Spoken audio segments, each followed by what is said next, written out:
donc édition 2022, avec deux nouveautés pour ce festival. Tout d'abord, l'accès à l'hôtel Bollard de la Jacobière, donc avec Karsten Hansen, qui est le président de l'association qui a acheté l'hôtel, avec tout un projet autour de cet hôtel particulier, notamment la création d'un centre international de patrimoine. Donc il vous dira quelques mots tout à l'heure. Et puis, autre nouveauté pour nous, donc la collaboration du Festival de nourriture alimentaire avec les rendez-vous de l'histoire de Blois, avec François Barret, donc, qui n'est pas un inconnu, c'est aussi un local de l'étape. Il a quand même quelques attaches chinonnaises et chargé de mission donc, auprès du Festival des rendez-vous de l'histoire et organisateur également des cafés historiques sur toute la région Centre-Val de Loire. Donc voilà, c'est un partenariat nouveau que l'on a plaisir à accueillir et qui est appelé à se prolonger. Et puis nous remercions également la présence de la conférencière qui va débuter cette édition autour de la farce, donc Marie Pujol, qui fera l'intervention donc, ce soir. Je vais laisser la parole à Karsten pour présenter le projet de ce lieu. Et puis ensuite, François prendra la parole pour présenter Marie d'une manière plus précise. Je tiens à vous remercier au nom du comité d'organisation, du comité scientifique, de votre présence. Et puis vous dire également que le festival, c'est aussi une approche territoriale, c'est-à-dire que ce sont des lieux qui sont traversés par des conférences, ce sont également des présences, une dizaine de conférences sur les jours à venir, avec joute verbale, par exemple, à la Maison Maxerne, c'est accueil de Christian Prigent à la Devinière, et puis conférence au Couvent français, pour ne citer que ces moments-là. Également, une représentation théâtrale donc, qui a lieu demain à Essas Rabelais. Donc Molière, pourquoi Molière? Parce que les 400 ans. Pourquoi Molière? Parce que Molière est également largement inspiré de Rabelais pour ses pièces de théâtre. Et donc demain, vous pourrez également voir et entendre cette pièce de théâtre. Et banquet également. La farce et Rabelais s'accordent au banquet. Donc banquet dans les 4 Peintes, qui se tiendra donc samedi soir. Voilà. Je laisse les intervenants parler d'un projet pour Karsten et puis de la conférence pour François.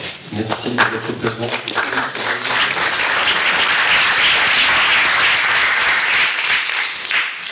Bonsoir, merci pour cette introduction et surtout un grand merci tous à être ici. Je suis ravi de voir autant de monde dans ce lieu historique qui est en train de prendre vie maintenant depuis 1 an et demi, depuis le temps qu'il a été racheté à l'année des Chinon, qui en a été propriétaire pendant 200 ans. Et ce lieu est chargé d'histoire parce qu'il a certainement dû passer François Rabelais dans les rues. Parce qu'on a daté ses échappements du XIVe siècle, et donc certainement les deux se sont côtoyés. Donc un petit mot sur qu'est-ce que c'est l'hôtel Bollard de la Jacobière. Nous avons créé une association en 2019 pour proposer ici un projet autour du patrimoine, la restauration du patrimoine, la transmission, l'histoire de l'art et donc la transmission des métiers et des savoir-faire de la restauration du patrimoine. Un projet qui est en train de prendre donc, forme sous forme d'une association qui fait de la formation, qui crée des conférences et des activités 1 ou 2 fois par mois.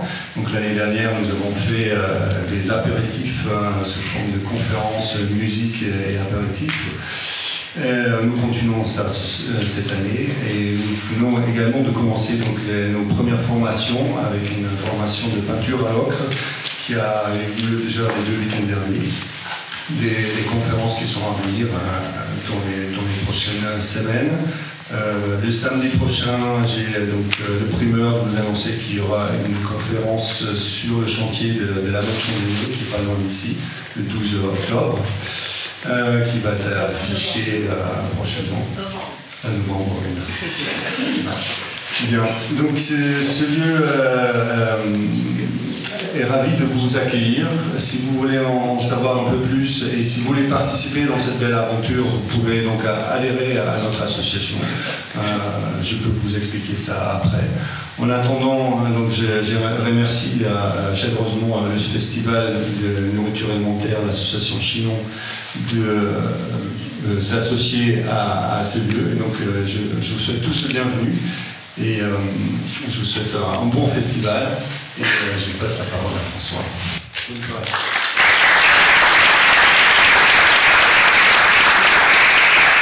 Merci beaucoup, Karsten, de nous avoir permis d'organiser donc ce café historique dans ce lieu magnifique. Donc, je voudrais remercier aussi le Festival des nourritures alimentaires d'accueillir ce café historique et je suis ravi donc, que ces cafés puissent se dérouler autre part que traditionnellement ils se déroulent à Tours. Là, on s'éloigne un petit peu et je suis ravi vraiment de venir à Chinon et donc surtout dans le cadre des nourritures alimentaires. Je suis également ravi d'accueillir Marie Curé-Pujol. Vous êtes maîtresse de conférences en études théâtrales à l'Université de Bordeaux-Montaigne. Vous êtes spécialiste du comique, vous avez même étudié le lien entre le comique et la politique, et ce qui n'est pas pour moi très éloigné de l'œuvre de Rabelais. Donc là, peut-être qu'on va moins parler de Rabelais ce soir, mais en tout cas, il sera toujours présent derrière. Le thème cette année, c'est la farce, donc vous avez choisi de nous parler de la farce contemporaine, donc cauchemar comique. Donc, je vais tout de suite vous laisser la parole. Merci.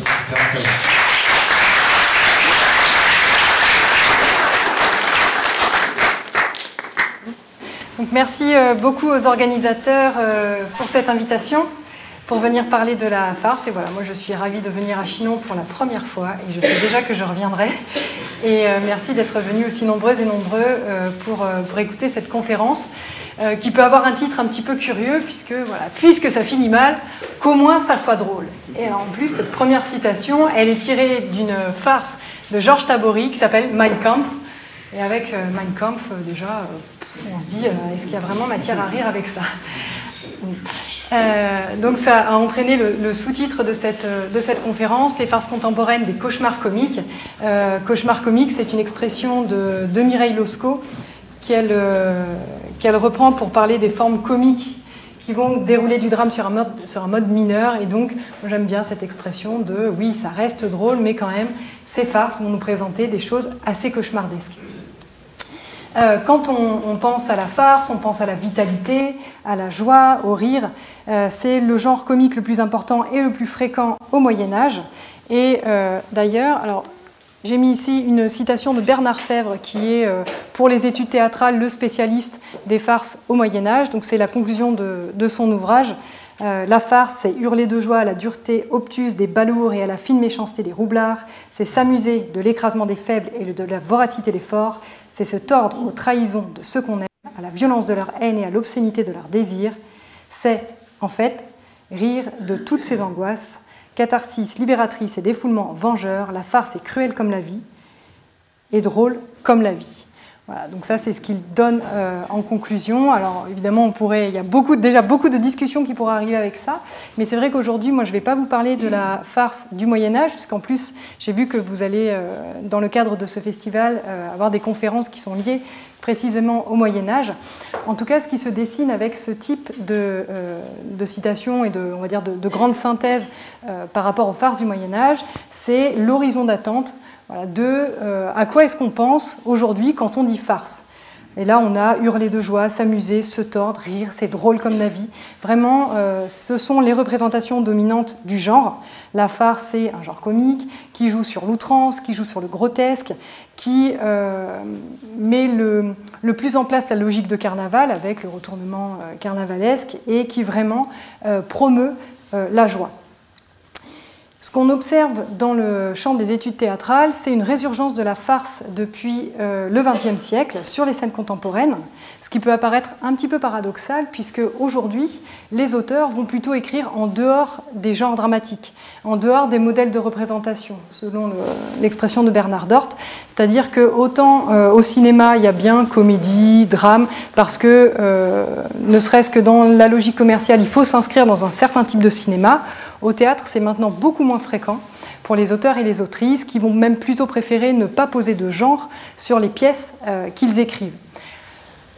Donc quand on voit une résurgence de la farce, on se dit mais alors pourquoi ces auteurs et autrices contemporaines, pourquoi est-ce qu'elles accolent le mot de farce sur leur texte alors qu'a priori cette pratique est plutôt laissée de côté? Qu'est-ce que ça veut dire? Et c'est vrai que quand on regarde ne serait-ce que le répertoire de la Chartreuse, le centre des écritures dramatiques, il y a vraiment des dizaines et des dizaines de farces. Ce qu'on s'aperçoit, c'est que ces farces contemporaines, certes, elles existent, mais pour aller chercher, en fait, comment est-ce que les auteurs vont s'appuyer sur certaines farces précises, ça devient un petit peu compliqué, parce qu'il s'agit moins pour ces auteurs de réécrire ou d'actualiser les œuvres du passé que de citer le genre. Donc, dans l'introduction de leur ouvrage sur la farce, Michel Galli, qui sera d'ailleurs dans le festival, qui va proposer une conférence avec Florence Fix, elles exposent en intro de leur ouvrage établir simplement les différences et les ressemblances entre les deux corpus, c'est-à-dire celui des farces du Moyen-Âge et le répertoire contemporain. Ça n'a pas de sens pour saisir précisément ce que sont les œuvres, mais donc ça n'a de sens que pour saisir à travers ce qu'ils en disent les raisons de ce choix pour ces dramaturges modernes. Donc c'est vrai que ces farces ne sont pas des relectures des textes médiévaux, et d'ailleurs il n'est qu'à voir de qui est-ce que ces auteurs vont s'inspirer.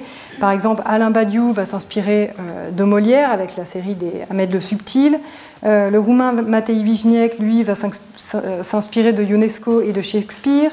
Michel Vinaver va plutôt s'inspirer d'Alfred Jarry. Donc on est déjà sur une définition ou un usage de la farce qui est extrêmement large. Donc le principal enjeu pour ces auteurs va être de convoquer ou d'évoquer la farce pour jouer avec l'horizon d'attente des spectateurs et des spectatrices. Et il y a tout un jeu qui va s'opérer dans la réception contemporaine entre ce que le spectateur sait des farces du Moyen-Âge, plus ou moins vaguement, parce que très concrètement, même à l'université, les études sur le Moyen-Âge en fait, sont très peu développées, en études théâtrales du moins, puisqu'il y a de moins en moins de spécialistes de cette période. Donc c'est quelque chose qu'on voit assez rapidement. Donc il y aura tout un jeu dans cette réception entre ce qu'on sait des farces, ce qu'on va en percevoir, et quels éléments on va pouvoir retrouver en se disant « Ah mais oui, dans cette pièce, ça c'est de la farce ». Mais comment est-ce que ces auteurs vont retravailler la farce? Parce que quand on pense à la farce du Cuvier, par exemple, il y a des excréments, tout ça, mais mettre des excréments sur un plateau aujourd'hui, ça n'a pas la même signification qu'au Moyen-Âge. Donc comment est-ce qu'on joue, par exemple, avec cet élément qui, en plus, offre de grandes potentialités en scène? Donc la farce aujourd'hui, c'est vraiment l'horizon d'attente assez simple qui se dessine, c'est-à-dire éventuellement on sait que la farce se base sur la tromperie, que c'est une ruse, qu'il y a des personnages qui vont être dupés, qui vont être trompés. Les intrigues assez simples, mais finalement ça devient un peu difficile de définir plus largement lorsqu'on n'a pas mis les mains dans la farce. Donc la question, que font les auteurs contemporains de la farce? On va remarquer que, même si a priori c'est la joie qui devrait prédominer, beaucoup de ces pièces sont très sombres, avec des personnages qui sont vraiment piégés dans un monde sur lequel ils n'ont que peu de prise, des pièces qui vont offrir une vision assez noire, assez pessimiste du monde, au point même que quand on lit les pièces, on se demande parfois où est la farce dans ce qui est proposé. Donc la question qui va motiver cette conférence aujourd'hui, ce sera ce paradoxe-là, alors que l'affiliation de la farce va plutôt inviter à l'allégresse et à la joie carnavalesque. Pourquoi est-ce que les auteurs contemporains teintent-ils leurs pièces de noirceur, de violence, même allant jusqu'à remettre en cause la vitalité du rire qui est proposé dans ces farces?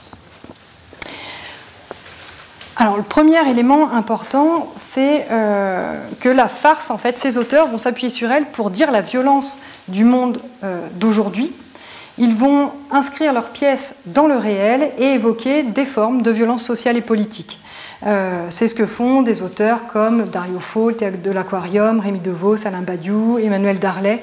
Je vous en reparlerai juste après. Ce tragique, dont sont empreintes les farces contemporaines, elle renvoie non pas à la conception antique du tragique, mais c'est la conception qui va se mettre en place, qui va même s'imposer à partir du XIXe siècle, la conception anthropologique, métaphysique et existentielle, et qui désigne la détresse, les désillusions, les angoisses qui sont liées à une vision du monde sans perspective. Voilà, la force tragique qu'on va retrouver au théâtre, on le retrouvera notamment chez Maurice Maeterlinck à la fin du XIXe siècle dans des pièces métadramatiques. C'est-à-dire qu'avant le spectacle, il y a une catastrophe qui s'est produite, on ne sait pas quoi, des fois on sait, et on assiste aux conséquences de la catastrophe. Voilà, par exemple, dans Intérieur de Maeterlinck, il y a des villageois qui arrivent pour annoncer à une famille que la petite fille est morte noyée, et toute la pièce, en fait, c'est les villageois qui regardent la famille avant la catastrophe. Enfin, il y a déjà une catastrophe, mais c'est avant l'annonce, et donc ils se demandent, voilà, ils sont en train de manger, préparer le dîner, etc., et eux, ils se demandent comment ils vont faire pour annoncer ça. Donc toutes ces pièces de la catastrophe, ces pièces métadramatiques, elles vont ensuite imprimer les écritures dramatiques au XXe siècle, jusqu'à ce qu'on a appelé le nouveau théâtre, donc avec le trio Beckett, Ionesco, Adamov, où on a vraiment un tragique sous-jacent. Et par exemple, chez Beckett, on ne sait pas ce qui s'est passé avant la pièce, et pourtant, les personnages sont coincés, attendent Godot éternellement, etc. Donc, c'est dans ça que ces pièces tragiques, ce n'est pas nouveau. J'ai mis ici une citation d'Ionesco. Voilà, ce n'est pas nouveau. Donc, après la Deuxième Guerre mondiale, à partir des années 50, il est même d'usage de jouer avec ceci. Donc, Ionesco écrivait ça dans Notes et contre-notes. J'ai intitulé mes comédies anti-pièces, drames comiques, et mes drames pseudodrames ou farces tragiques, car me semble-t-il, le comique est tragique et la tragédie de l'homme dérisoire. Donc, ce qui montre aussi tout le jeu avec les catégories dramatiques que ces auteurs vont mettre en place. Donc, pour l'esprit critique moderne, rien ne peut être pris tout à fait au sérieux, rien tout à fait à la légère. J'ai tenté, dans Victime du devoir, de noyer le comique dans le tragique, dans Les chaises, le tragique dans le comique, ou si l'on veut, d'opposer le comique au tragique pour les réunir dans une synthèse théâtrale nouvelle. Mais ce n'est pas une véritable synthèse, car ces deux éléments ne se fondent pas l'un sur l'autre, ils coexistent, se repoussent l'un l'autre en permanence, se mettent en relief l'un par l'autre, se critiquent, se nient mutuellement, pouvant constituer ainsi, grâce à cette opposition, un équilibre dynamique et une tension. Et c'est précisément ce qui va se passer dans ces pièces où, dans chacune des scènes, derrière chaque personnage, chaque réplique, on aura à chaque fois non plus une succession de scènes, un coup une scène comique, un coup une scène tragique, mais vraiment une superposition du comique et du tragique en même temps, ce qui fait qu'on pourrait autant rire que pleurer à chacune des scènes qui est présentée. Donc c'est vraiment une superposition, une coexistence de ces notions qui sont établies. Alors c'est vrai que quand on regarde ce que sont ces farces aujourd'hui, par exemple dans Marchand de Ville, c'est une farce qui a été, alors une pièce catégorisée de farce par ses créateurs, c'est le Théâtre de l'Aquarium. Alors, le Théâtre de l'Aquarium, c'est une troupe universitaire qui se crée, voilà, ils se rencontrent à l'ENS et qui va obtenir un lieu à la cartoucherie de Vincennes dans cette période où le Théâtre du Soleil, le Théâtre de l'Aquarium va créer son propre théâtre. Donc en 1972, ils vont créer cette pièce, Marchand de Ville, qui va montrer comment les habitants des Halles de Paris ont été délogés et comment leurs immeubles ont été vendus, rachetés par des promoteurs, et donc toutes ces personnes ont été évacuées. Voilà. A priori, il n'y a rien de drôle, et pourtant, c'est une farce. Beaucoup plus récemment, dans Conviction intime de Rémy DeVos, en 2018, là, on a affaire à un homme qui vient de se faire licencier, mais qui n'ose pas le dire à son épouse, et donc il lui fait croire qu'il voilà, continue à aller au travail, et tous les matins, il va au travail. Et on a l'épouse qui se vante auprès de la voisine, « Ah, ça y est, il a eu une promotion ». Donc il y a en plus toute une surenchère dans le mensonge, et l'homme qui erre toute la journée avant de retourner chez lui. Donc là aussi, a priori, il n'y a absolument rien de drôle. Alors, pour vous donner un troisième exemple, j'ai choisi ici une pièce d'Emmanuel Darlet qui s'appelle « C'était mieux avant », une pièce qui a été écrite en 2004, qui a été écrite suite à une commande. Ça arrive très souvent pour les auteurs, autrices contemporains, on leur passe commande et ils doivent composer un texte dans un temps assez réduit. Là, en l'occurrence, la commande, c'était celle-ci, écrire une pièce drôle sur le 21 avril 2002, lorsque Jean-Marie Le Pen accédait au deuxième tour de la présidentielle. Emmanuel Darlet me disait que, dans son souvenir, voilà, le seul moyen que j'ai trouvé de parler de ce moment qui ne me faisait pas du tout rire, c'était ça, le grotesque et la farce. Alors, qu'est-ce que c'est que cette farce? Donc déjà, le titre est assez évocateur, hein, C'était mieux avant. Donc, le C'était mieux avant, c'est une farce qui... Alors, une farce politique, pas une farce militante, mais au moins une farce politique, où on va avoir deux familles, la famille Jambon et la famille Champagne. Donc, comme au vaudeville et comme dans les farces et comme dans plein de pièces comiques, quand on lit la distribution, c'est déjà à peu près qui va faire ça. Ça marche très bien avec les personnages de La Biche, par exemple. Quand vous lisez la distribution du chapeau de paille d'Italie, vous savez précisément tout ce qui va se passer. Donc là, les jambons vont se faire prendre pour des jambons, et les champagnes, eux, voilà, vont conserver le prestige du pouvoir. Donc le résumé, c'est celui-ci. La famille Jambon, Raoul Jambon décide que finalement, il n'est pas plus bête qu'un autre, qu'il pourrait bien se présenter à l'élection présidentielle. Et durant toute la pièce, on assiste à ça, c'est-à-dire des discours qui sont entièrement vides, repris dans une langue que Emmanuel Darlet va inventer, mais donc avec toute une fantaisie verbale. Fantaisie verbale, c'est une notion de Robert Garapon, justement, qu'il emploie par rapport aux farces du Moyen-Âge. Toute une fantaisie verbale avec la torsion de certains termes, et notamment la farce. Donc c'est la France qu'on reconnaît, et il y a vraiment de longues tirades où on arrive à comprendre ce qui se raconte, même si les mots n'existent pas. Donc Raoul Jambon se présente, et puis avec son slogan politique « C'était mieux avant », il arrive à convaincre, et face à la montée de « C'était mieux avant », donc plutôt voilà, réactionnaire, première mesure politique du Vlamby pour tout le monde. Alors, Vlamby, bon. Et derrière, très peu de programmes. D'ailleurs, la première chose que disent les Champagnes, parce que les Champagnes voient bien le truc venir, donc ils se disent on va s'allier avec eux, comme ça au moins on gardera un peu le pouvoir. Donc le fils va se marier avec la fille, enfin voilà, ils intriguent un petit peu. Et on arrive à la fin de la pièce où Raoul Jambon est élu sur son programme du C'était mieux avant. Et là, l'hésitation, c'est de savoir s'ils vont aller habiter aux Tuileries ou pas. Alors, ici, on a une famille Jambon et une famille Champagne. Donc, je vais vous laisser la parole. Et on a des personnes complices dans la salle. Donc, allons-y pour ces 3 dernières scènes qui sont ici. On est entre nous, on est dans la farce. Si vous voulez en faire des caisses, vous en faites des caisses. Si vous voulez, on s'en fiche. Voilà. Pierrette ? Raoul Ier, toi, roi, si maman était encore là, si maman pouvait voir ça. Tout à nous, tout rien qu'à nous, et les autres là, les Champagnes, simples sinistres, à nos ordres. À tes ordres, aux ordres du roi Raoul Ier. Un beau costume je vais avoir. Et moi, Raoul, des robes. Tout ce que tu voudras, tu claques des doigts et tu l'obtiens. Même ma pépette pleine de rubans. Fini la lessive, fini les commissions et les repas du soir.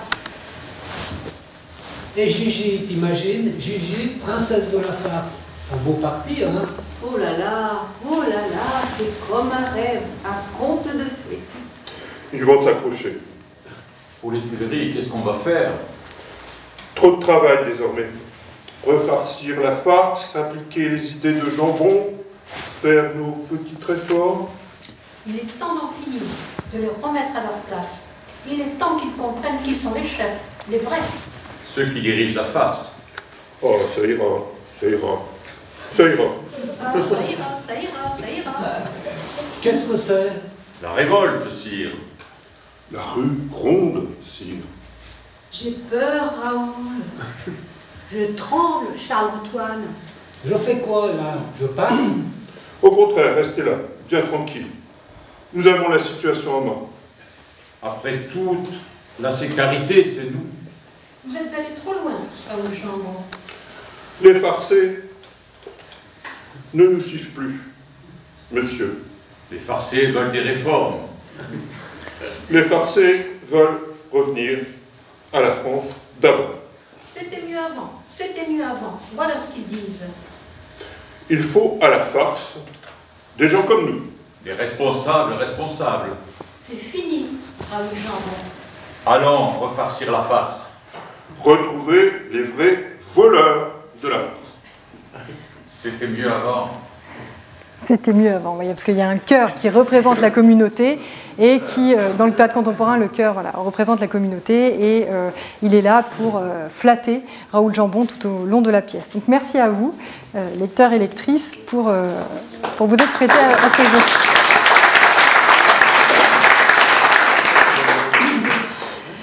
Donc, c'est la fin de la pièce et quand on écrit sur le contemporain, on présuppose que les spectateurs et spectatrices ont le contexte historique en tête. Et donc, derrière ça, on voit bien la réélection de Jacques Chirac suite au Front républicain lorsque Jean-Marie Le Pen arrive au deuxième tour, puisque on se rappelle de cette phase de sidération, en tout cas cette première fois, qui amène à plus de 80% pour sa réélection. Ce qu'on voit dans cette pièce aussi, c'est l'absence totale de gauche. Donc, comme Jospin est éliminé avant le premier tour, donc il n'y a rien. Et là, on voit aussi la reprise du pouvoir par la droite, c'est-à-dire comment est-ce que l'ordre, en fait, dans cette pièce se rétablit, malgré justement la farce, finalement, de cette élection présidentielle. Et puisque à la fin, d'ailleurs, les Champagnes vont reprendre les slogans des Jambons, ce qui est une manière pour Emmanuel Darlé également de railler ou voire même de critiquer de façon assez ténue la manière dont certaines idées de l'extrême droite vont glisser vers les discours de ceux qui représentent la droite.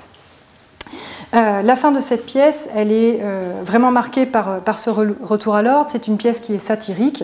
La satire, elle agit toujours avec une déformation. Donc il y a bien une déformation comique tout au long de la pièce.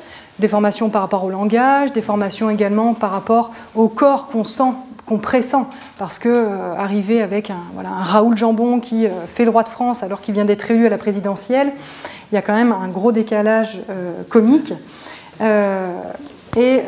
Donc il y a toute une stratégie rhétorique de persuasion qui consiste à rabaisser la cible. Donc là, en l'occurrence, c'est tous ces politiques, les Jambons comme les Champagnes.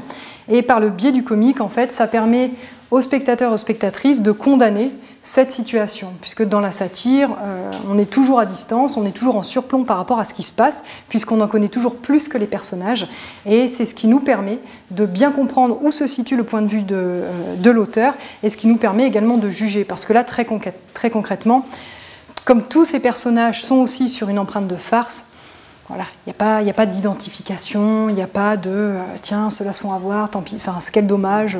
Non, pas du tout, il n'y a pas d'empathie, puisque dans la farce, de toute façon, il n'y a pas de psychologie. Parce que si on se met à jouer de façon psychologique, on perd le comique.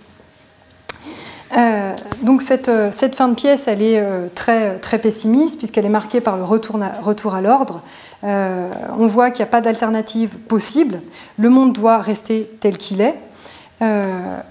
Et cette vision satirique, elle est pessimiste, elle est noire, elle montre un monde qui est rempli de désillusions. Et j'ai mis ici une citation de Mireille Losco qui pourrait avoir été écrite pour cette farce, même si c'est beaucoup plus large en termes de pièce. Parce que le comique de la farce ne construit rien, alors la farce, genre sommaire et brutale, devient une forme particulièrement pertinente pour dire un monde qui ne sait plus où il va, qui s'agite en tous sens et sans aucune direction, qui gesticule dans l'immobilité. Et c'est bien ce qui se produit ici, dans le temps de cette pièce d'Emmanuel Darlé. Il y a toute une gesticulation, mais pour finir, c'est exactement la situation de départ, puisque c'est les mêmes qui sont au pouvoir. Et au milieu, on ne nous a pas montré éventuellement une alternative. Donc il n'y a pas de projection autre. Là, on est bien face à des farces de la catastrophe, des farces du désastre, même si évidemment ça provoque les rires, mais globalement le fond, il est assez terrible. Ce sont des farces qui vont balayer la notion d'innocuité inhérente au comique. Quand on prend le comique, il s'appuie, tous les théoriciens s'accordent là-dessus. Il y a 3 pivots pour comprendre les formes comiques. C'est l'anomalie, la distance et l'innocuité. L'anomalie, voilà. Il y a des normes qu'on a en commun, et quand on brise la norme, donc par l'anomalie, il y a quelque chose qui peut déclencher les rires. Par exemple, quelqu'un qui tombe, la chute, ça reste un gag très, très courant dans les farces, parce qu'il y a une anomalie par rapport à la norme, par rapport à la manière de marcher, on va dire, assez courante. La distance, c'est que nous, on est à distance, donc on est en position de spectateur, donc on peut en rire. Vous ne connaissez pas nécessairement la personne qui tombe, c'est pas nécessairement fait mal. Et l'innocuité, c'est aussi ça, c'est que ça ne doit pas trop faire mal. Quand on est beaucoup trop proche, on ne peut pas rire de certains sujets. C'est en ça que dans ces farces, quand on va avoir des sujets comme le suicide ou autre, des sujets très graves, suivant notre propre vécu, on sera plus ou moins à même de pouvoir rire de cette situation. Voilà, je pense par exemple au Père Noël est une ordure, que moi je classe parmi les farces, qui est une pièce qui se fonde sur le suicide, et la version théâtrale est beaucoup plus noire que la version cinématographique. Donc dans quelques semaines, ça sera rediffusé, comme tous les ans. Vous pourrez aller revoir le Père Noël est une ordure, et vraiment c'est que ça, c'est du suicide, du départ avec le premier coup de fil à Anémone, monsieur je ne vous entends pas appuyer sur le bouton, jusqu'à la fin. Bon, je spoil, mais en même temps, c'est une pièce de 1980, donc a priori, on peut l'avoir vue. Jusqu'à la fin, dans le film, ils sont dans le zoo en train de distribuer des bouts de viande, des bouts du corps du réparateur de l'ascenseur. Dans la farce, au théâtre, c'est bien pire en fait. Thérèse s'est jetée par la fenêtre parce qu'elle s'est rendue compte qu'en fait Katia c'est son ancien mari et qu'il est mort parce que Gérard Jugnot, le Père Noël, l'a tué, qui essaie de le découper aussi, de cacher le corps, et à la toute fin, il y a une explosion globale. C'est Preskovitch qui s'est suicidé, qui a fait sauter l'immeuble, le voisin du dessus. Avec tous les paradoxes dans une cellule d'écoute, en fait, on veut bien écouter, mais pas quand il y a trop d'intrusion dans son petit univers. Voilà. C'est une forme d'aide choisie. Donc là aussi, il y a une forme satirique, d'ailleurs, dans cette farce. En tout cas, ce qu'on voit avec ces œuvres, c'est que l'usage du mode mineur de la farce, il est important parce que, c'est Mireille Losco qui l'écrit par rapport à la comédie, mais on pourrait vraiment le transposer pour ce genre dramatique, pour la farce. Elle dit « La minoration propre à la petite comédie sert moins à éviter la représentation de la douleur qu'à la désigner très crûment. Et on est bien dans ces farces contemporaines face à un comique du détour, c'est-à-dire qu'on fait un détour par la farce, on fait un détour par le comique pour pouvoir présenter des choses violentes, pour pouvoir même rire de ce qui objectivement n'est pas risible. Et la force de ces pièces, elle va résider dans la représentation comique, là où on ne l'attend pas, a priori, même si on sait qu'on peut rire de tout, etc. Donc cette donnée, elle va justifier la démarche des auteurs qui qualifient leurs œuvres de farce pour donner une clé de lecture à leurs destinataires, et donc ces auteurs jouent ensuite sur l'écart esthétique entre eux, c'est-à-dire la distance entre l'horizon d'attente préexistant et l'œuvre nouvelle qui est proposée, en jouant avec cette convention tacite de l'innocuité. Si c'est une farce, comme une comédie, on va rire, et ce sera déjà très bien, quitte à provoquer des changements d'horizon dans ce qui est attendu. Alors là, c'est de la violence, mais la farce, elle va également servir à dire l'impensable. Et l'impensable, il intervient dans des farces comme, par exemple, Mein Kampf, de Georges Tabori. Donc Mein Kampf, c'est une farce qui est écrite en 1987 par Georges Tabori, une pièce qui est créée à Vienne, qui va présenter les années de jeunesse d'Hitler quand il est à Vienne. Et dans cette pièce, on est dans un asile de nuit et on voit Hitler qui déboule dans cet asile, tenu par Herzl, par Shlomo Herzl et par Lobkowitz, qui est un résident qui vient régulièrement. Et en fait, c'est assez étrange parce que le juif Shlomo Herzl va donner tout un tas de conseils à Hitler. Il va lui donner le titre de son ouvrage, Mein Kampf. Il va lui dire « Tiens, vous devriez faire de la politique ». Et donc, c'est assez troublant parce qu'on voit comment est-ce que ce personnage va aider en fait Hitler dans son entreprise. Et d'ailleurs, Mein Kampf, farce, déjà rien que le titre, c'est une provocation. Puisque cet ouvrage, il était déjà possible de le publier en France, mais je vous renvoie au récent débat qu'il y a eu suite à cette œuvre quand elle est tombée dans le domaine public, est-ce qu'il faut l'éditer, pas l'éditer, etc. Et d'ailleurs, c'est dans la traduction que Georges Lavelli a mis farce dans le titre, voilà, pour être bien sûr qu'il n'y aurait pas d'ambiguïté, même si de fait, ça crée quelque chose d'assez étrange, parce qu'a priori, on ne va pas se marrer avec cet ouvrage. Pour préciser aussi, Georges Tabori, il est d'une famille juive et il a perdu une partie de sa famille dans les camps de concentration, et notamment son père qui est décédé dans les camps, ce qui permet aussi de mieux comprendre l'endroit d'où il parle, donc où est-ce qu'il se situe, même si ça n'a pas empêché voilà, certains critiques d'avoir beaucoup de réserves sur certaines de ses œuvres, notamment une pièce qui s'appelait Cannibal et qui présentait d'anciens déportés qui se souvenaient, voilà, le souvenir revenait à leur mémoire, ils avaient dû manger un déporté parce que sinon c'était la famine. Voilà. Donc à sa sortie, cette pièce-là a été très difficile à recevoir. Le point de départ pour dire l'horreur dans les pièces de Tabori, il est vraiment de se baser sur le principe que l'horrible crime nazi est foncièrement invraisemblable, impossible à penser, et c'est cette invraisemblance pourtant vraie que la perspective comique va systématiquement chercher à débusquer et à inlassablement questionner. Là aussi, c'est Mireille Losco qui l'énonce par rapport à cette pièce, et c'est vrai que la question, c'est quand l'histoire dépasse l'entendement, la farce, là, peut être un outil pour dire justement c'est impensable. Alors, tout ceci renvoie aussi aux débats qui ont pu avoir lieu après la Deuxième Guerre mondiale, lorsque Théodore Adorno affirmait qu'on ne pouvait plus écrire un poème après Auschwitz. Voilà, il y avait eu de nombreux débats sur justement... pour Tabori, c'est pire, parce que c'est non seulement on peut écrire des poèmes, mais en plus on peut rire de cette histoire. Quand bien même, là c'est Hannah Arendt qui écrit qu'il n'y a pas d'histoire plus difficile à raconter dans l'histoire de l'humanité que celle de la Shoah. Pourtant, Tabori le fait régulièrement, puisque même dans Le courage de ma mère en 1979, il raconte comment sa mère a échappé au camp de concentration. Il le met en farce, comme ça c'est plus facile de le recevoir. Et il y a deux policiers qui vont arrêter la mère, il y a tout un tas de péripéties, au bout du compte, elle n'est pas déportée. Alors évidemment, il ne raconte pas la vraie histoire, mais il y a par exemple une scène burlesque assez drôle où les deux gardes la font monter dans un tram, ils n'arrivent pas à monter, ils ratent le tram, et puis elle descend à l'arrêt d'après pour être sûre qu'ils puissent la rattraper. Enfin, c'est tout un tas de scènes comme ça assez insolites. Alors si je reviens à Mein Kampf, donc Tabori reprend des éléments biographiques de Hitler, des éléments réels, en situant donc l'action à Vienne, lorsque il va rater le concours des beaux-arts, lorsqu'il est vagabond, qu'il dort dans des asiles de nuit, une période tellement irréelle donc qu'il a choisi. C'est irréel parce que quand on connaît la suite, on a même du mal à penser que cette jeunesse-là a pu avoir lieu.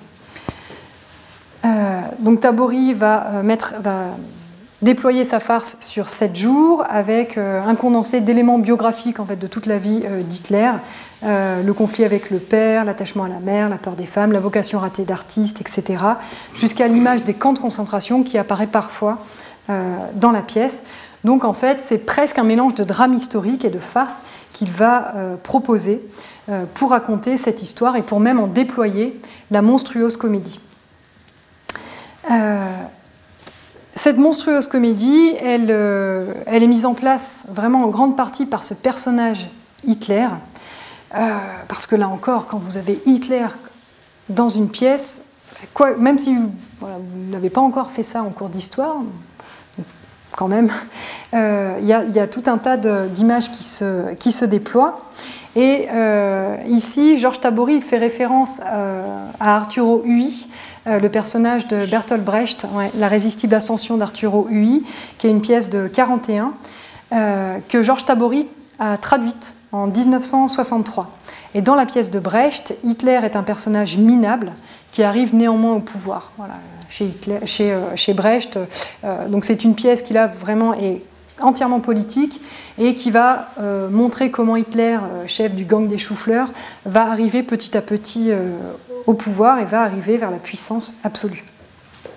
Donc Tabori va reprendre ce côté minable du dictateur. Son Hitler, il est crasseux, raté, constipé, hystérique. Ce sont des qualificatifs de Tabori. Et même quand Madame Lamort arrive, donc allégorie, Madame Lamort, lui il est coincé aux toilettes parce qu'il n'arrive pas à faire ses besoins.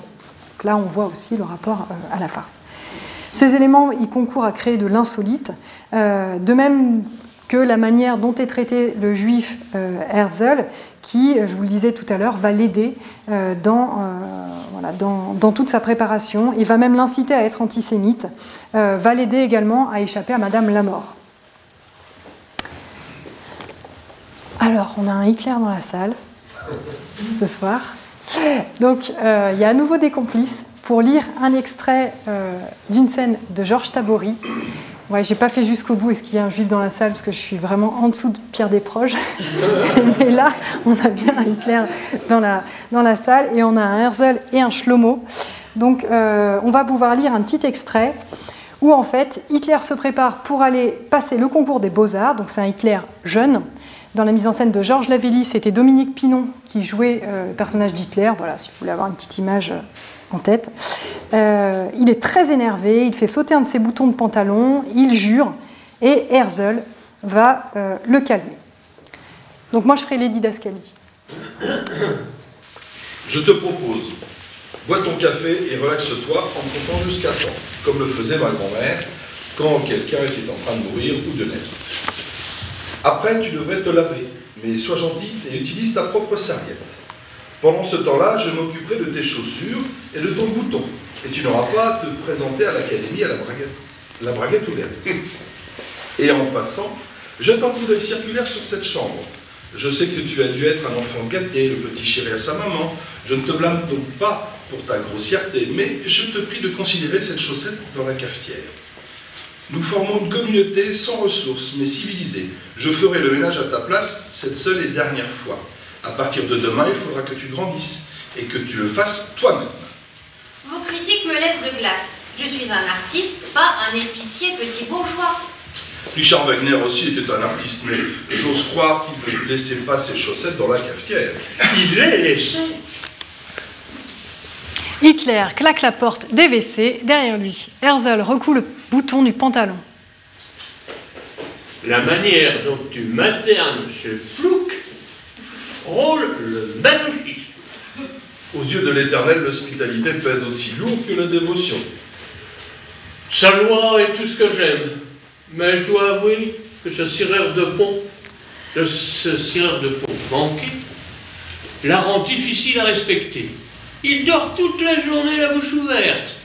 Soit il ronfle comme une tronçonneuse, soit il parle en rêve en éructant des lambeaux de malédiction. Il est aussi le champion du jet de morve. Il renifle. Un sondage excavatoire produit des morceaux de gelée desséchés de la taille d'une chenille. Il est content, avec la curiosité d'un archéologue. Les roule jusqu'à en faire des boulettes bien nettes. Les lance à travers l'espace. L'une atterrit, bang, sur la vitre de la fenêtre. L'autre, décrivant un élégant arc de cercle, splash, entre mes yeux. Hitler revient à demi habillé, colle en celluloïde, une vieille cravate scolaire, des caleçons longs blancs amidonnés. Comment me trouvez-vous? Éblouissant. Je sais que je ne suis pas beau, mais mon visage, m'a-t-on dit, dégage un caractère d'acier. Vous tenez à cette moustache d'acier? Que lui reprochez-vous? Elle vous fait ressembler à un tartare. Et par ici, il n'aime pas beaucoup les tartares. J'aime bien les tartares, mais l'Académie des Beaux-Arts est notoirement patriotique. Je l'ai fait pousser. Elle a poussé. Il vaudrait mieux que je vous l'arrange. Faites ce que vous voulez, transformez-moi en épicier. Herzl peigne la moustache vers le haut, elle retombe, il en coupe un bout, puis un autre, elle tombe toujours, et ainsi de suite. Enfin, Herzl réussit à faire du buisson une brosse à dents de taille respectable, nichée sous le nez. Il coiffe les cheveux de Hitler, ils ne tiennent pas. Une mèche vient toujours retomber sur le front. Herzl passe un peu de sein-doux dessus, il trouve la raie. Hitler se regarde dans la glace, boudeur. Une fois que Herzl lui a passé son propre par-dessus, Hitler prend son carton à dessin. Herzl lui boutonne le par-dessus et enlève une poussière du col.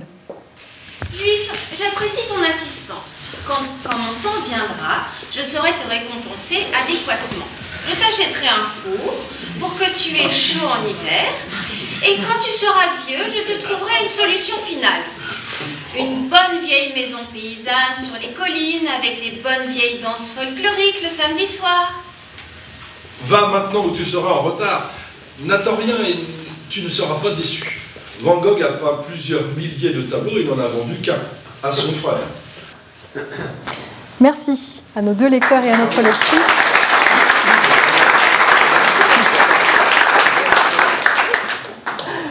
Donc voilà, je vous ai vu frémir, je vous ai entendu frémir, hein, voilà, solution finale. Voilà, le four, parce que évidemment, donc, quand on connaît l'histoire, du coup, ça devient terrible d'entendre ça dans la bouche de ce personnage qui s'appelle Hitler. Et pourtant, c'est quand même une farce, puisque, là encore, je vous ai entendu sourire sur cette scène qui doit être très drôle à jouer, avec cette moustache qui est découpée, et comment est-ce qu'on voit la transformation du comédien avec le visage d'Hitler. Donc là, on est face à un travestissement carnavalesque de l'histoire. Il y a bien un renversement maître-esclave, juif-bureau. Et toute la pièce de Tabori va entraîner une désorientation permanente parce que nous, on sait que l'horreur est arrivée, d'où ce rire hein, qui est noir, qui est rempli de douleur. C'est une manière de traiter le réel comme une farce, comme une blague, pour mieux saisir sa dimension tragique. Et c'est là qu'on touche au cauchemar comique, cette expression de Mireille Losco, avec cette interrogation qui est même terrible, c'est-à-dire jusqu'à quel point même les Juifs ont pu participer, collaborer à leur extermination. Et là, on touche au terrible dans cette pièce de Georges Tabori.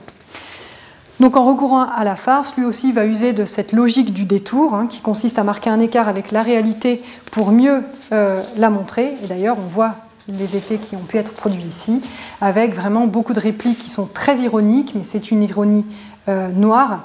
Et donc la réplique était en ouverture de cette conférence, puisque ça finit mal, comment ce soit drôle, c'est Shlomo Herzl qui la prononce. La noirceur hein, se retrouve même dans la conclusion qui est ici. Shlomo mange, s'étouffe, frotte, crache, arrête. Vous voulez que je vous raconte une blague? Non. Le chagrin ne suffit pas, mon petit. Au cœur de chaque plaisanterie se cache un petit holocauste, comme par exemple le premier larron gémit suspendu sur la croix. Le deuxième larron lui demande « ça fait mal ?» et le premier dit « seulement quand je ris ». Et on termine cette farce épouvantable alors que Hitler n'a pas été emmené par la mort et va accomplir son projet de dictateur. On termine sur un grand éclat de rire, comme dans une farce. Donc c'est extrêmement noir, mais il va y avoir ce petit regain de vitalité. Pardon ? Le chagrin et la pitié. Ouais. Et alors ce petit regain de vitalité, même si tout est extrêmement noir, il est quand même sous-jacent dans les farces. Et heureusement, parce que sinon vraiment on aurait du mal à en rire. Et alors là, je vais passer un petit peu vite, mais je vais quand même vous parler de la vitalité, parce que c'est la vitalité qui est liée au burlesque. Et suivant Jean Emlina, le burlesque, c'est le bas comique, c'est le comique du bas et du lait, L-A-I-D, pardon, pas du lait qu'on boit. Et le burlesque, il se situe vraiment dans la filiation de la farce, en lien avec les théories de Bakhtin, voilà, avec ces théories hein, sur le rabaissement, le fait que l'acte de rabaisser a à voir avec l'accouplement, la conception, la grossesse, l'accouchement, l'absorption de nourriture, la satisfaction des besoins naturels. Un corps burlesque qui se rapproche du corps grotesque, défini par Jean-Marie Brom comme ce corps qui va focaliser sur lui tout un tas de résistances, un corps qui n'est pas sacralisé, qui n'est pas soumis au diktat de l'esthétique, un corps ouvert à tous les vents, à tous les contraires.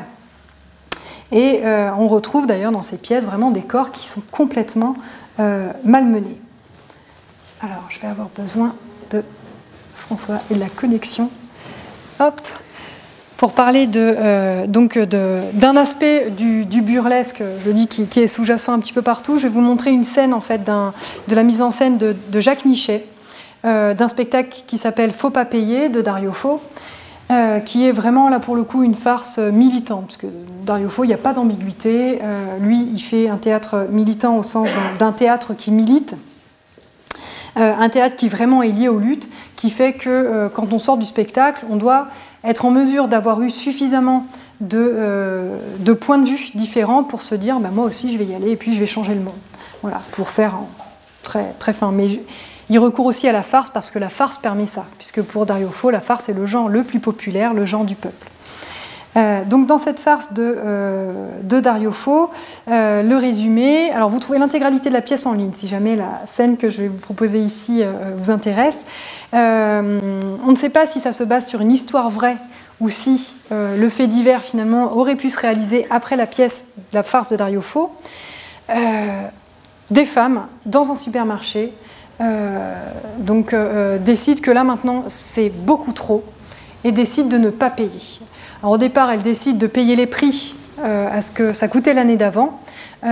Et puis elles vont même voler une partie de la nourriture. Et ensuite, il y a tout un mouvement de farce et même un mouvement de vaudeville où les femmes vont devoir cacher leur vol à leur mari, donc vont devoir cacher la nourriture, parce que les maris, notamment un, ne seraient absolument pas d'accord pour ça. Donc il faut cacher certains paquets de riz, de pâtes dans le ventre. Ah bah tiens, elle est enceinte, mais hier elle n'était pas enceinte, mais là elle est enceinte de 8 mois. Et donc les femmes vont faire croire aussi au mari que c'est tout à fait possible.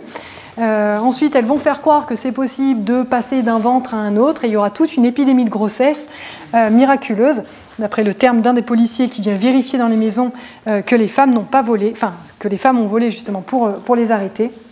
Donc là, on tombe justement sur tout ce jeu entre le haut, le bas, et comment le corps est mis au service de ce mouvement politique. Je vais vous raconter. Et vous aurez l'image. Donc on se retrouve en fait dans cette séquence où les femmes voient le policier. Dans le noir, il a essayé de sortir, il s'est assommé. Donc catastrophe, qu'est-ce qu'on va faire de ce policier ? Et face à la catastrophe, c'est toujours pareil dans la farce comme dans la majorité des comédies, on est dans le présent, on est dans l'instant, donc il faut trouver une solution tout de suite. Donc forcément, la logique ne suit pas toujours. Et donc là, la solution va être d'aller chercher de l'air pour essayer de ranimer, puisque voilà, ils essaient de, enfin le bouche à bouche, elles n'en font pas, mais voilà, ils essaient de le bouger, ça ne marche pas.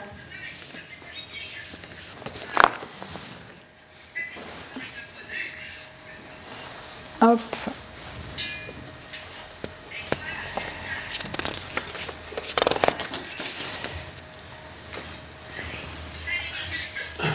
Alors, je vous avance un peu, juste pour voir l'image que ça peut produire.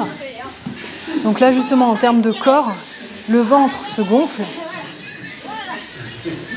Parce qu'elles se rendent compte qu'elles n'ont pas réglé comme il faut la sortie. Voilà.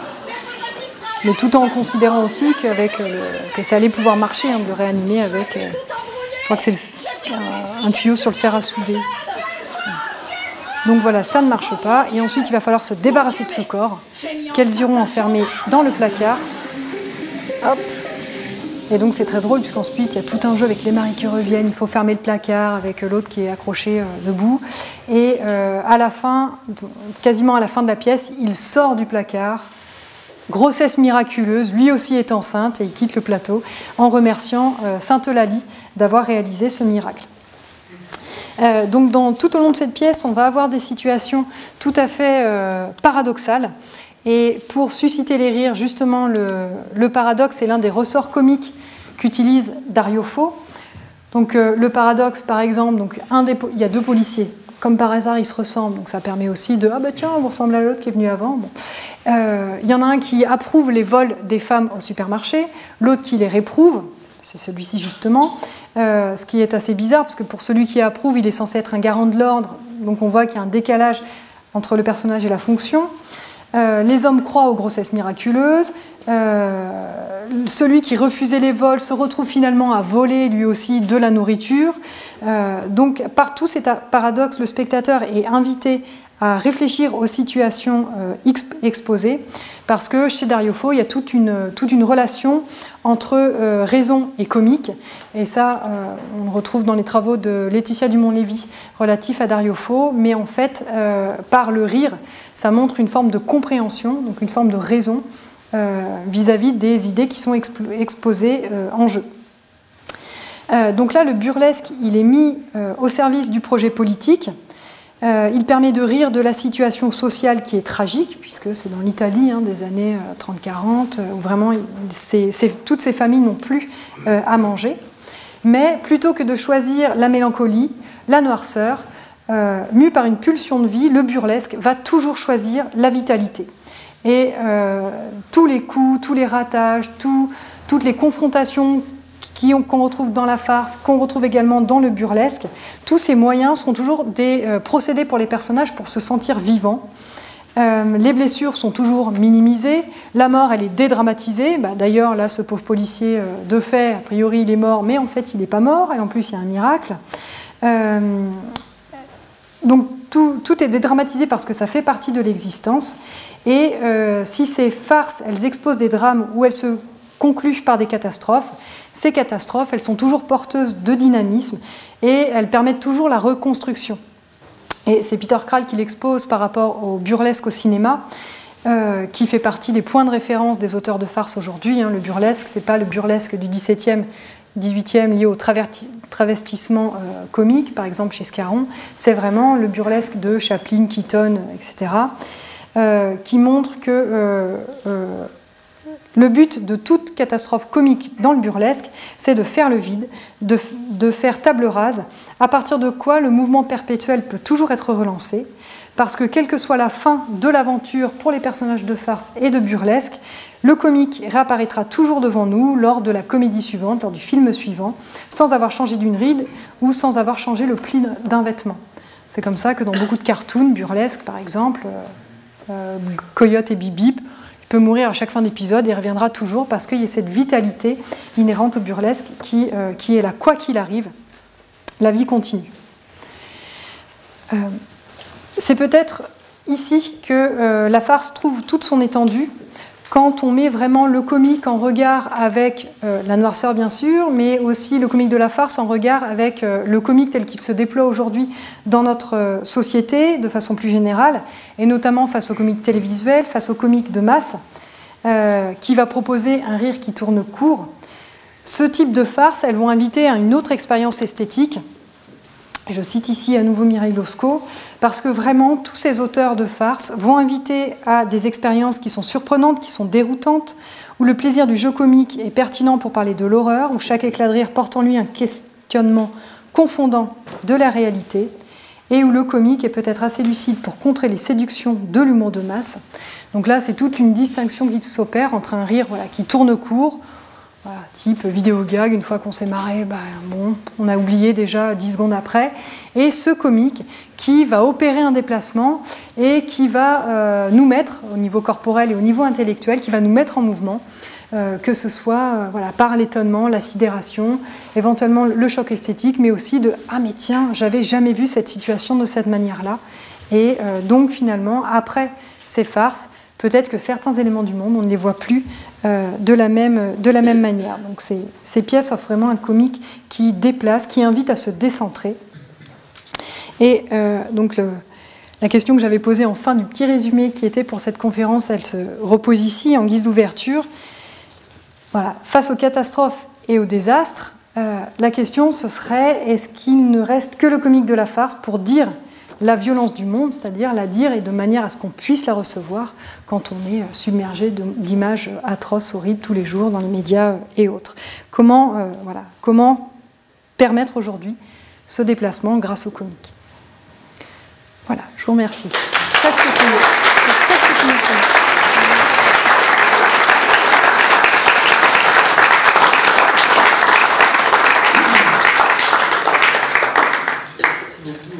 J'ai fait des Larsen, pardon. Pardon pour les Larsen au fond. Merci beaucoup Marie-Joëlle Bujold de nous avoir expliqué ce qu'était la farce contemporaine. Et pour lancer la discussion, ensuite je vous donnerai bien sûr la parole. Je veux savoir si justement ces farces contemporaines, ça a représenté une partie importante de la création théâtrale, ou c'était vraiment un genre très particulier, où il arrivait parfois aussi à se mêler, je dirais, à la création théâtrale classique.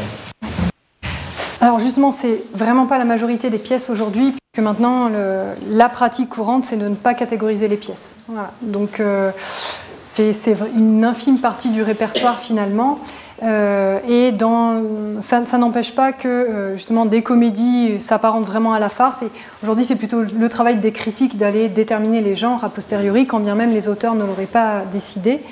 Et ce qu'on voit quand même aujourd'hui, c'est de toute façon des résurgences de la farce.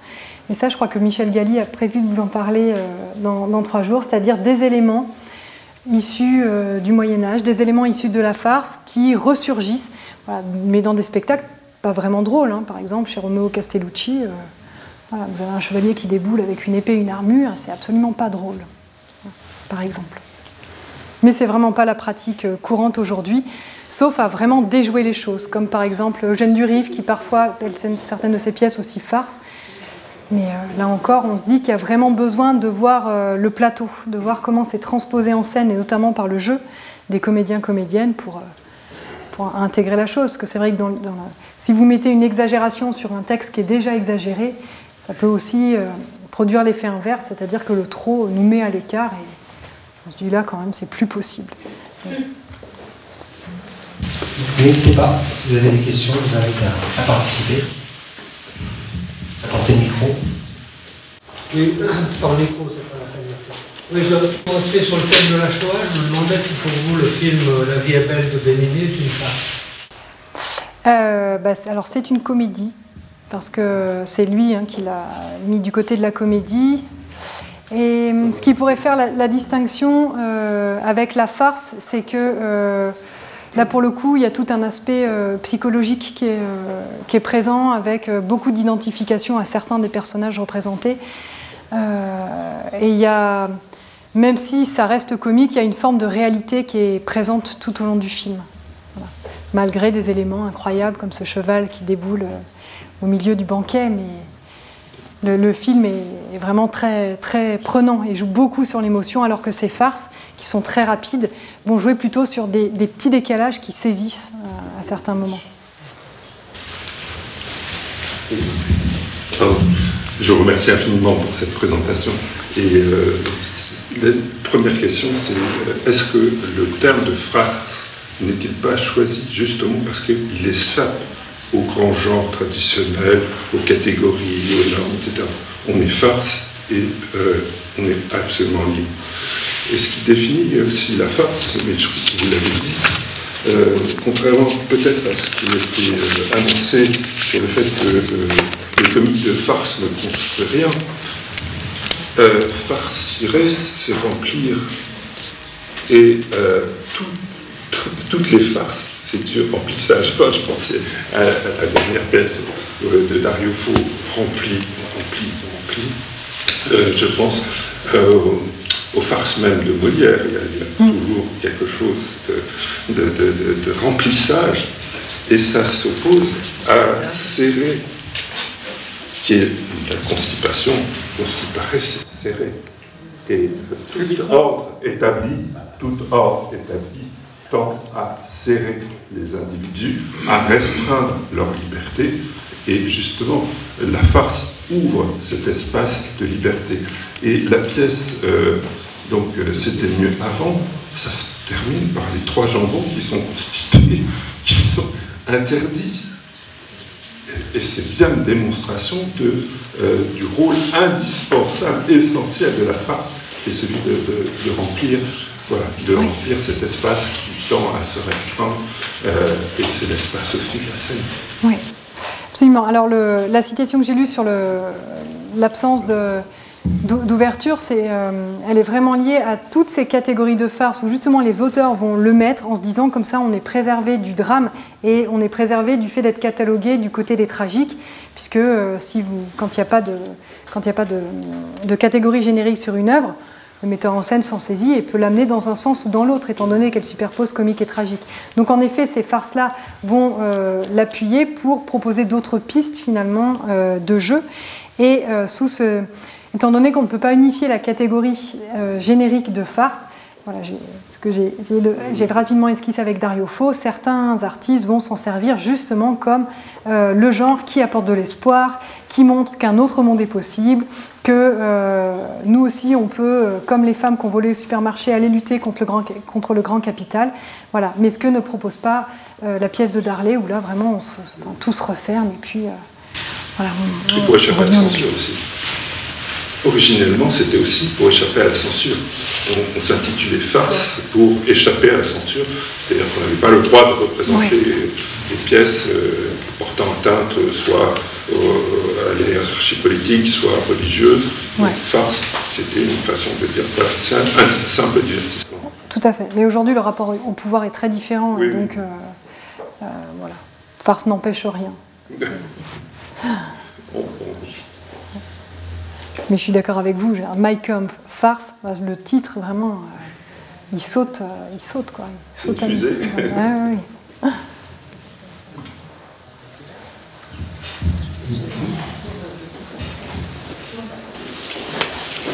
Donc on a vu la farce c'est un genre, alors quels seraient pour vous les comiques d'aujourd'hui qui font du stand-up, etc. et qui utilisent des ressorts type de farcesque, comme ça? Eh bien, la question, ce serait de savoir qui y recourt. Alors, là, tout de suite... Eh bien, là, tout de suite, je sèche. Parce que dans le stand-up, le jeu n'est pas du tout même. C'est un genre comique qui est vraiment basé sur le discours et moins sur le corps, même si évidemment le corps est important. On n'arrive pas sur un plateau en laissant son corps à l'entrée.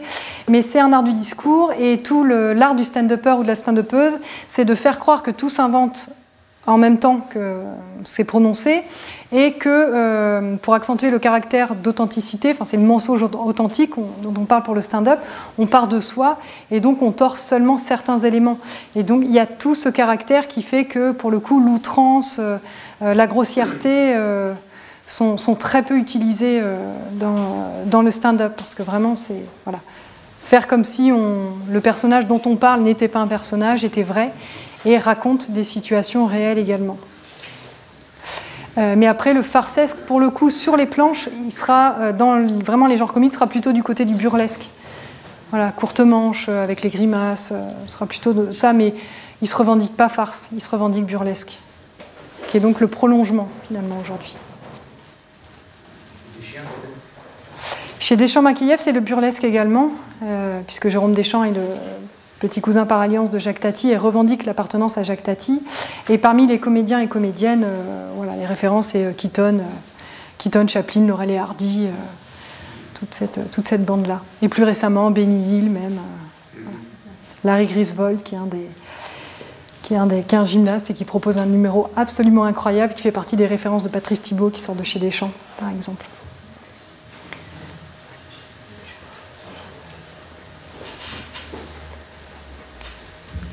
S'il n'y a plus de questions, on va vous remercier encore une fois. Merci beaucoup, à vous tous et à vous.